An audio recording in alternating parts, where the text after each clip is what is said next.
कि आपने दो इंपॉर्टेंट बात कही। एक तो कम्युनिस्टों का इस्लामिस्टों के साथ कोलैबोरेशन, वो सिर्फ भारत में नहीं पूरी दुनिया में इस्लाम को एक लिबरल धर्म के रूप में प्रचारित करने में एक आइडियोलॉजिकल इंटेलेक्चुअल बैकअप दिया, कवरिंग दिया, आप ये कह रहे हैं। और दूसरा फिर भारत में वो नेहरूइज्म के रूप में तब्दील कर दिया। तो कम्युनिज्म, नेहरूइज्म और इस्लामिज्म, इसका कोलैबोरेशन कहां आप देखते हैं? या कम्युनिस्टों को सच्चाई नहीं मालूम है, खासतौर से भारत के कम्युनिस्टों में? अगर मैं आपको पिन पॉइंटेड कहूं कि जवाहरलाल नेहरू विश्वविद्यालय को तथाकथित रूप से कहा जाता है कि कम्युनिस्टों का वो गढ़ है। लोग कहते हैं मजाक में कि अभी भी वहां के स्टूडेंट्स को अगर आप पूछे तो बोलिए कि मेरे से 5 सांसद ले लो, लेकिन यूनिवर्सिटी मुझे रहने दो, यूनिवर्सिटी मेरे पास रहने दो, क्योंकि उनका एजेंडा है कि हमारा जो टॉक्सिन है वो हम भरते रहेंगे यहाँ के स्टूडेंट में। तो क्या वहां उस कैंपस में मदरसे की या इस्लाम की ये जो डार्क साइड है उसके बारे में लोगों को मालूम नहीं है, या सब कुछ जान करके उनके एजेंडे में वो फिट नहीं कर रहा है इसलिए वो इसको इग्नोर कर रहे हैं? देखिए, जो कम्युनिस्ट, जो सबसे पहली कम्युनिस्ट पार्टी जिसने बनाई थी आउटसाइड रशिया, उसका नाम था एम एन रॉय।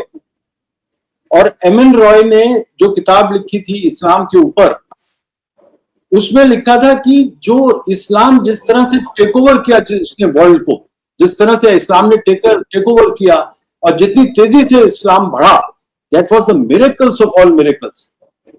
और उन्होंने बताया कि जो हिंदू थे वो खड़े थे बॉर्डर पे, और प्रोलेटेरिएट जो हिंदू समाज का था वो बॉर्डर पे खड़ा हुआ था और कह रहा था कि हमको बचाओ from the reactionary elements of Hinduism.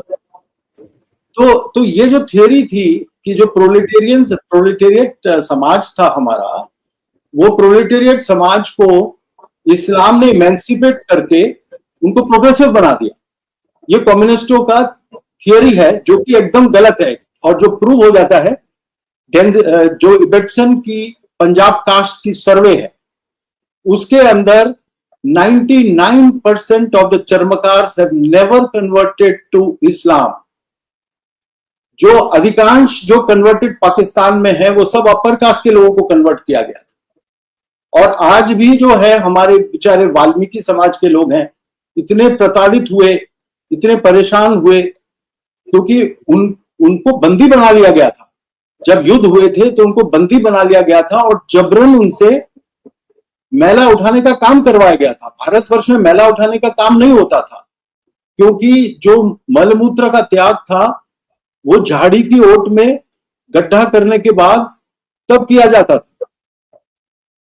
और जब इस्लाम यहां पर आया तो अपनी जो पर्दा प्रथा थी उसके अनुसार वो लोग बाहर नहीं जा सकते थे मलमूत्र के लिए, तो इसलिए घर के अंदर पहली बार ये बना, बाथरूम बना, और उसको उठाने के लिए जो प्रिजनर्स ऑफ वॉर थे उनको इस्तेमाल किया गया। और आज इसका मतलब हमारे यहाँ मलमूत्र उठाने वाले पहले नहीं थे। ये जो इस्लामिक इन्वेजन, ये मुगल इन्वेजन जो हुआ है उसके बाद ये आया है। तो वो जो कम्युनिटी है वो हमारे यहाँ दलित है ही नहीं, इन्होंने उसको बनाया गया, उनके साथ जुल्म किया गया। और मैं बचपन से ऐसा मानता था, जब मैं देखता था किसी को सीवर होल में जाते हुए तो मुझे बहुत कष्ट होता था। अब कम से कम टेक्नोलॉजीज आ गई हैं जो कोई टेक्नोलॉजी के माध्यम से, मशीनों के माध्यम से वो हो जाएगा, तो जो साइंस का डेवलपमेंट है उससे इन लोगों को मुक्ति मिले, ऐसी मैं प्रार्थना करता हूं। सभी लोग टेक्नोलॉजी को अपनाएं जिससे कि किसी इंसान के हाथ उन चीजों में ना जाए, किसी इंसान को उसमें नहीं जाना पड़े। ये हमारा भी फर्ज है करने के लिए। तो अब ये नेक्स्ट स्टेज आ गई है, लेकिन ये जो हुआ था पहले वो सारा का सारा मध्यकालीन भारत में हुआ था, और वो हुआ था इस्लामिक आक्रांताओं के द्वारा। और जो लोग युद्ध में बंदी बना लिए गए थे उनसे मैला ढोने का काम करवाया। ये बड़े बड़े डिटेल में राजेंद्र सिंह जी ने लिखा है।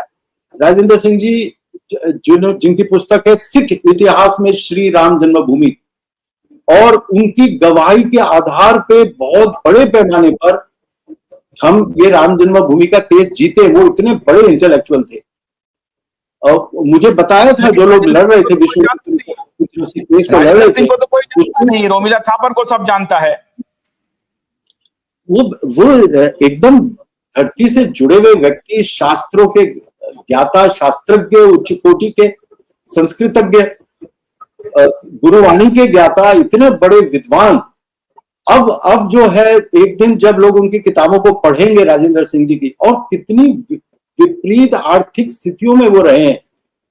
उनकी फैक्ट्री थी छोटी सी, उसको वो चलाना चाहते थे, लेकिन मन उनका किताबों में था। तो ऐसे लोगों ने अपना पूरा जीवन लगाया। तो वो रोमिला थापर को तो पूरा स्टेटस मिल गया, बड़े बड़े फाउंडेशंस हैं पीछे इंटरनेशनल, जो उनकी फंडिंग होती है, उनकी प्राइज की टेक्निक्स होती है, बड़े बड़े प्राइज दिए जाते हैं, बड़े बड़े अखबारों में छपता है, द इकोनॉमिस्ट में छपता है। तो ये तो सारे एक क्रिएट करने के लिए एक इंडिविजुअल को बहुत बड़ी पीआर एक्सरसाइजेज होती है। जो जेन्युइन लोग हैं उनका क्या पता चलता है? कुछ नहीं पता चलता। मयंक जी, आपने एम एन रॉय का जिक्र किया, तो एम एन रॉय ने जो किताब लिखी कि जो सनातन में या हिंदू धर्म में जो ऑप्रेस्ड क्लास था, उन्होंने इस्लाम को खुले हाथों से स्वीकार किया, और आप कह रहे हैं कि ये पूरी तरह से झूठ है, संपूर्ण झूठ है। उनकी किताब है, सॉरी आपको इंटरप्ट किया मैंने, वो नाम उस वक्त मैंने नहीं बोला था, इसलिए मैंने सोचा मैं ऐड कर दूं, historical role of Islam by M N Roy. उसमें उन्होंने इस्लाम को एक प्रोग्रेसिव कल्ट दिखाया था, और उन्होंने बताया था कि जो भारत का प्रोलेटेरिएट है उसको इमेंसिपेट करने वो आया है।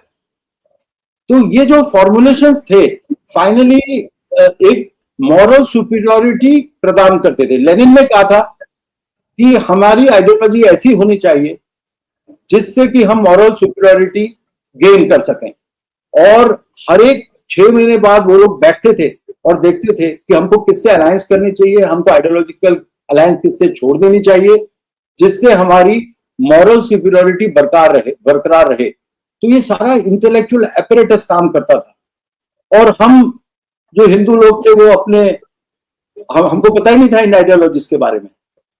और जो पहला बड़ा काम हुआ वो स्वामी दयानंद सरस्वती जी से शुरू होता है, जो understanding of these ideologies. Swami Dayanand Saraswati का बहुत बड़ा कंट्रीब्यूशन है आर्य समाज का। हम सत्यार्थ प्रकाश जो है वो बहुत इंपॉर्टेंट बुक है स्वामी दयानंद सरस्वती जी की। उसके बाद हम देखते हैं वॉइस ऑफ इंडिया, जो सीताराम जी गोयल और रामस्वरूप जी ने शुरू की, आज भी वो है पब्लिशिंग हाउस। उसने बहुत बड़ी रिसर्च करी, और उन्होंने पहली बार the story of Islamic imperialism in India, उसमें उन्होंने एक्सपोज किया इस्लामिक इंपीरियलिज्म को और उनके एलाइज दिखाए। अब जो ये दिल्ली में राइट्स हुए 2020 में, 2020 में, इसमें सारी इन आइडियोलॉजीज का समावेश एक जगह हो गया। उसमें नक्सलाइट्स भी थे, उसमें इस्लामिस्ट भी थे, उसमें all kinds of anti national elements थे, और उन्होंने एक एक्सपेरिमेंट करके दिखाया। और ये जो हम लोग हमेशा से देखते हैं कि जो फोर्ड फाउंडेशन है और जो एपरेटस आम आदमी पार्टी का जो हमने एक्सपोज किया था कलर रेवोल्यूशन से जिसका संबंध था, तो ये एक झलकी 2020 में इन्होंने दिखाई थी। एक एक्सपेरिमेंट पायलट प्रोजेक्ट था। तो जब तक हम लोग इनको नहीं समझेंगे कि ये आइडियोलॉजीज का एक आपस में शादी हुई है, आपस में ये तीनों एक है, तब तक हम लोग के कंक्लूजन्स गलत होंगे, हमारी तैयारी गलत होगी।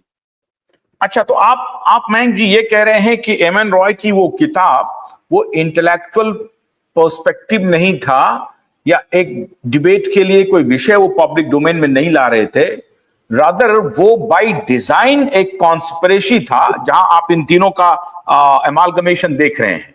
ये तीनों एक जगह आकर के मिल रहे हैं, ये तीनों थ्योरी, कम्युनिज्म, नक्सलिज्म, और ये जो दूसरा आपने कहा इस्लामिज्म, इस तीनों का मिलन है। And virulent form of Christianity का एक फॉर्म है जो काफी लिबरल हो चुका है। आप वेस्ट में उसको देख सकते हैं, आज वो खुद विक्टिम बन रहा है इस्लामिक इमिग्रेशन का। लेकिन एक दूसरा है जो कि नियोगी कमेटी रिपोर्ट में जिसका जिक्र आया है, जिसमें एनालिसिस हुई है कि वो कैसे भोले भाले जो लोग हैं उनको कन्वर्ट करता है क्रिश्चियनिटी में, कैसे उनको बेवकूफ बनाता है, कैसे झूठ